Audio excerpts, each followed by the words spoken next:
Guinea-nomics, when a guinea pig talks to you about economics. Hi, I'm a guinea pig. I make a lot of happy sounds.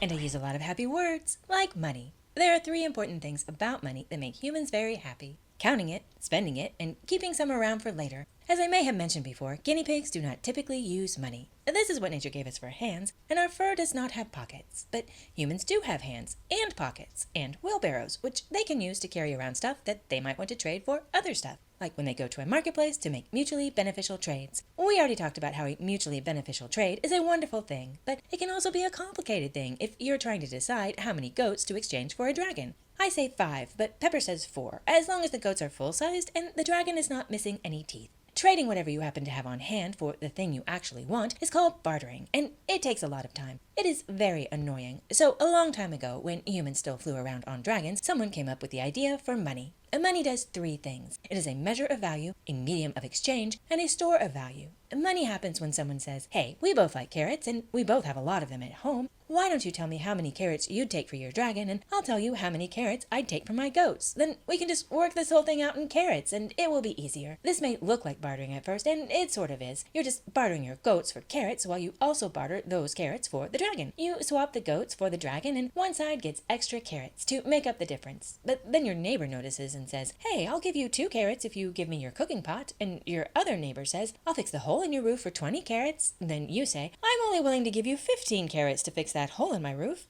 Suddenly, carrots are money. Carrots have become a measure of value. When people start using carrots to measure value, this is how it goes. People start thinking things like, "Well, my full-sized goat is more valuable than my mini goat, so I'm going to want more carrots for it." And they start thinking, "Dragons without teeth are kind of defective, so I'm not trading as many carrots for the toothless ones as I would for the bitey ones." There is some higgledy-wiggly while people are trying to sort out how to value all their different things in terms of carrots, but carrots become this common language that everyone can use to measure how much things are worth to them. What's wild is that even people that don't like carrots will trade things for carrots because they know other people want carrots. Wherever you go, carrots are accepted as a form of payment. We call that a medium of exchange. They are the thing you have to get what you actually want. People will not even look at your goats anymore. They just want carrots, and that's okay because carrots are easier to carry and they don't poop everywhere. You don't have to worry about whether the guy who makes boots is interested in owning a new goat because all you have to do is trade your goats for carrots before you go see the boot guy. The guy who makes boots is always interested in getting more carrots because he will use them to get the things he does want.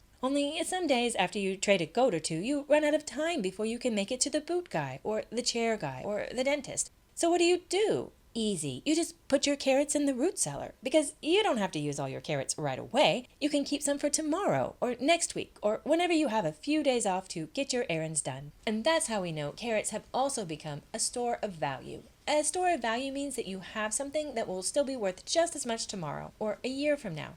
It will keep its value, so you can store it or save it until later. It will still be good for buying something. And then one day someone opened their root cellar and said, "Oh no, my carrots have started to rot." And it didn't seem like a good idea to use them as money anymore. For money to function correctly, it needs to do all 3 essential things: be a measure of value, a medium of exchange, and a store of value. So someone said, "Hey, do you know what doesn't rot? Gold and silver. Why don't we use those instead?"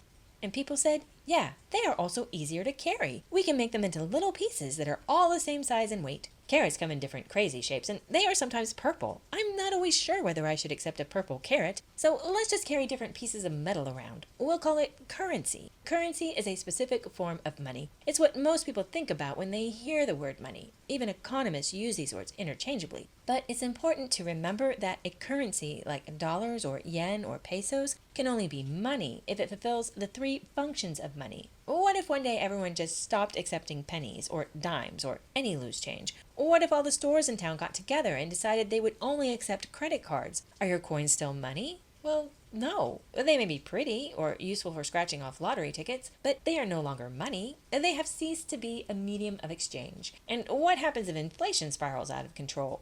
Inflation is just as bad as rotting carrots. Inflation means your currency is not storing its value. You used to be able to buy a coffee for $2, but now it's $3.50. And it's not just the coffee. Inflation means all the prices are going up across the board. Your money is losing its buying power. Some background inflation is something we just have to put up with due to the world not being perfect and all, but in a hyperinflation, people just stop accepting the currency. They demand some other country's currency, or they go back to bartering, like saying, "I need to get paid in bags of flour, not this worthless currency. If currency is not storing value, it will stop being a medium of exchange. And who is setting prices, which is to say measuring value, in terms of a currency no one will accept? Or if they can't predict how much it will be worth 1 month from now?